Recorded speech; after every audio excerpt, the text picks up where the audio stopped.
Hello, this is Joe Cabrera. I'm reciting Speech 3 for Professor Stein's class, and these are my 5 adults. Everyone is in attendance.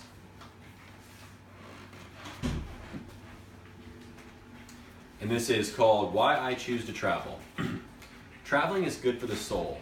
It is common coin in today's era to espouse the virtues and bountiful rewards of charting the globe, and everyone who has done it has their own homespun methods on how they both best like to go about it. If you are in a fortunate enough position to share a close relationship with someone who has a flexible schedule and the same willingness to drop a hefty fiscal nest egg just to see some new land, then by all means I humbly encourage you to do so. If you are not among the elite who are mired in such a serendipitous situation, however, then do not be deterred into thinking that having a partner to walk alongside and occasionally lean on in tight situations is mandatory. If you dare travel solo, you will inevitably learn how to carefully and craftily maneuver around the various obstacles that present themselves and discover within a deep reservoir of grit that you possibly never knew you had. Once you have tasted travel, the monotony of a life defined by responsibility and routine will be obliterated once you are exposed to the extraordinary enchantment and diversity that the world has to offer. Feeling a little skeptical? Well, that's only natural, but take it from me. In 2014, I had scarcely left the Midwestern limits, save for a brief work trip to Denver and a handful of visits to Florida. Then fast forward to 2017, and I've been to 23 countries across 5 continents. 20 of those were by my lonesome.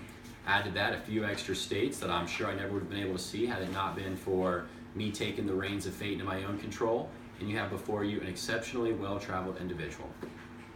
So let me take it back and tell you a brief story. It all started 3 years ago when my grandmother had been badgering me consistently for about 2 solid years to accompany her on a New York-style adventure. After I finally acquiesced, we packed up the car and headed north to Niagara Falls, and then down to the Big Apple, where we bivouacked for 5 full fortnights. Needless to say, I had no idea what I was doing.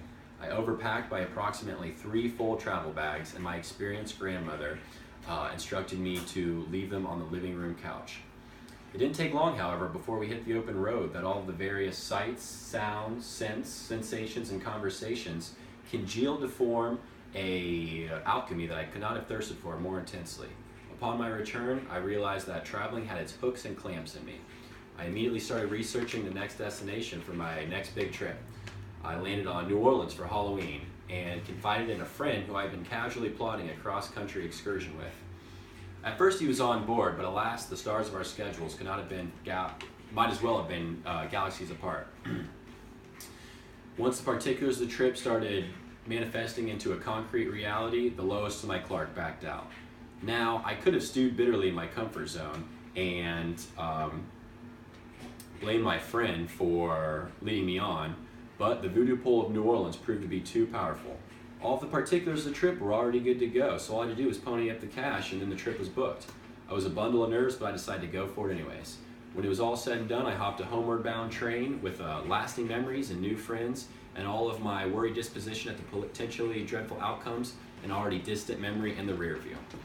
Add to that another trip to New York and then to Boston, all solo, and my allotment of wanderlust started expanding. Although I did have a good job with health insurance and security and the whole lot, by now the call of the wild was roaring like a chorus of lions in my ears. I found myself researching a trek to Europe, an impressive yet daunting voyage that gave me pause. It made the Big Apple and Big Easy look easy. It looked pale in comparison. It presented a whole new set of concerns, but by now I knew how to curb the trepidation, and I knew that it just had to be ignored. So without further ado, I abruptly left my job and embarked upon my grandest adventure yet. Needless to say, when I arrived, it was a comedic cavalcade of errors. Among the litany of mistakes that I made were leaving my cell phone, which I was dependent on for all appointments and reservations, in a taxi cab in Rome. I missed a bus bound for a foreign country that was not due to arrive again for several days. I showed up to the wrong address to a hotel I thought I had booked a room with and winded up sleeping outside. And I was kicked out. I got the boot from a restaurant in Brussels for trying to use their Wi-Fi. But despite all of these misadventures, each moment had a special burn to it. Every day I gazed upon beautiful structures that I never thought I'd get to see. I chatted up interesting strangers, I slinked down mysterious alleys, and felt an inexplicable richness fill my heart and mind. My life felt so surreal, and I was just traveling inward. On the outside, it appeared that I was trotting the globe and living out adolescent fantasies, and that was indisputably so, but really I was on a metaphysical level going deeper toward further layers of myself that encased my true nature. In other words, it was good for my soul. It replenished my soul. Now, some people here may be a little confused by that statement. The soul is by definition, abstract concept that varies across social circles. But whatever side of the dialectic debate you fall under, whether you think it's the mind achieving its highest potential above its normal means, or simply an extension of or a conduit of universal energy that can move, I guarantee both of these definitions will benefit tremendously from the prospect of travel. It will heighten your senses and cause anyone to become a natural-born storyteller. So, the point of all this is grab a partner and just start traveling. Cross off all those bucket list destinations. If a traveling partner does not come, however, don't fret. Traveling alone will empower, nourish, and replenish you like you never thought possible. And if it's a safety aspect you're worried, then I suspect you'll be all right as long as you practice the proper precautions that are basically common sense and stay mindful of your surroundings. Take it from me. I went there, I lived it, I did it, I lived to tell the tale, and I'm no stellar outlier.